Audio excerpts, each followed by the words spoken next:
Magandang buhay mga kaibigan, ito po ang Botardo Channel, nagbabahagi ng lugar na di mo pa alam. Sa ating walang katapusang paghahanap ng mga bagong kwento at karanasan, madalas tayong dinadala ng ating mga paa sa pamilyar na tanawin. Maynila, Cebu, Boracay, mga pangalang halos kabisado na natin. Tanawing paulit-ulit sa telebisyon at social media. Ngunit sa gitna ng abalang mundo, may mga lugar pa ring nananatiling lihim, hindi pa nasisira ng komersyalismo, kung saan ang buhay ay simple at ang oportunidad ay nag-aabang. Ang kwento natin ay tungkol sa isang paglalakbay tungo sa posibleng bagong simula. Ang lugar na ating tutuklasin ay ang Isla ng Calayan, isa sa mga isla ng Babuyan Group sa Cagayan. Bakit nananatiling lihim? Dahil sa lokasyon nito, nakahiwalay sa mainland Luzon. Kadalasang mahabang biyahe sa dagat ang kailangan at maaring mapanganib kapag masama ang panahon. Hindi ito pang madaliang bakasyon.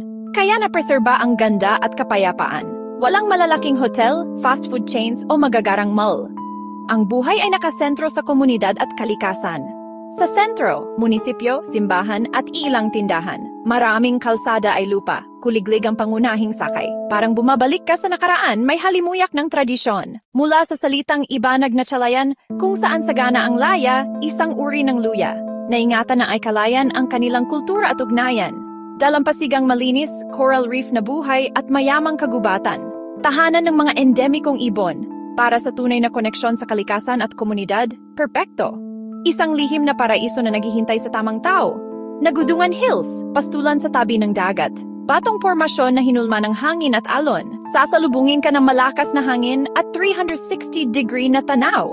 Asul na karagatan at luntsyang isla. Sa Sibang Cove, perpektong arko ng pinong buhangin at kristalinong tubig. Bahagi ng Babuyan Channel, isang marine biodiversity hotspot. Para sa dive at snorkel, isang paraiso.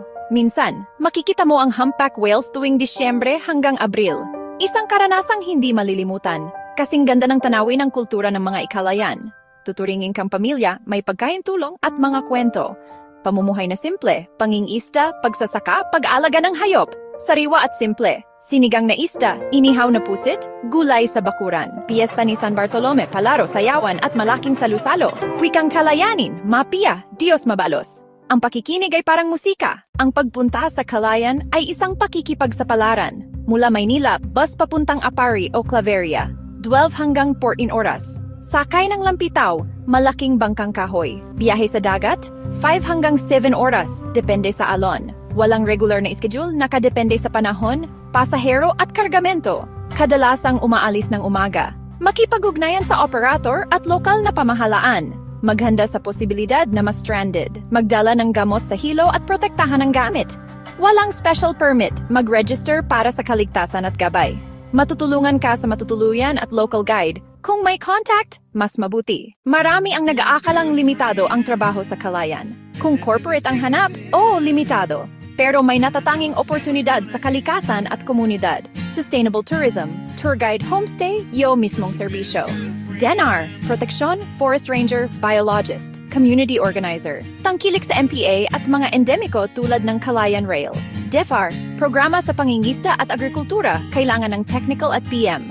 Edukasyon at kalusugan, kulang sa guro at health workers. DepEd, mga programang naglilingkod sa malalayong komunidad.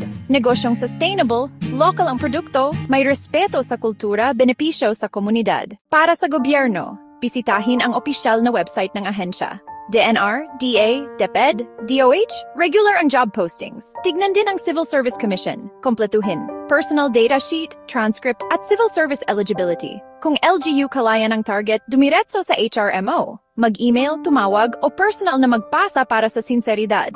Asahan ang mas mahabang proseso dahil sa logistics. Pribadong sektor, turismo at pagnenegosyo. Networking, sumali sa forums at groups tungkol sa Calayan. Kausapin ang residente para malaman ang kailangan ng komunidad. Kumuha ng business permit at maglatag ng sustainable na plano. Bago mag-impake, mag-research ng husto, huwag sa isang source. Basahin ang blog, manood ng vlog, makipag-usap sa may karanasan. Kilalanin ang kultura at mga dapat hindi dapat. Magdala ng sapat na cash. Limitado ang ATM. Sanayin ang sarili sa simpleng buhay at paglalakad. Handa sa mabagal na internet at power interruption. Magdala ng first aid at personal na gamot. Ihanda ang isip, may lungkot at pangungulila at ayos lang. Ipakilala ang sarili sa opisyal at kapitbahay. Makilahok at magtanong, ipakita ang interes. Huwag matakot humingi o mag-alok ng tulong. Maging mabuting kapitbahay. Ang paglipat sa kalayan ay malaking desisyon. Huwag madaliin. Subok ito ng katatagan, ngunit kapalit nito ang bagay na higit sa sahod.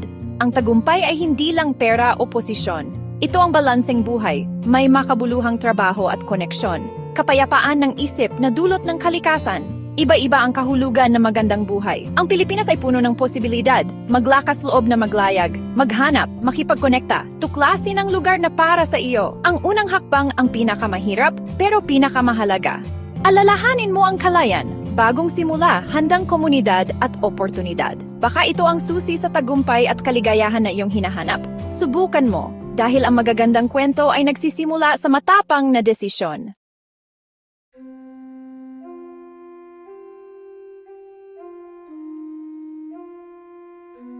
Kung nagustuhan mo ang salaysay, huwag kalimutang i-like at mag-subscribe.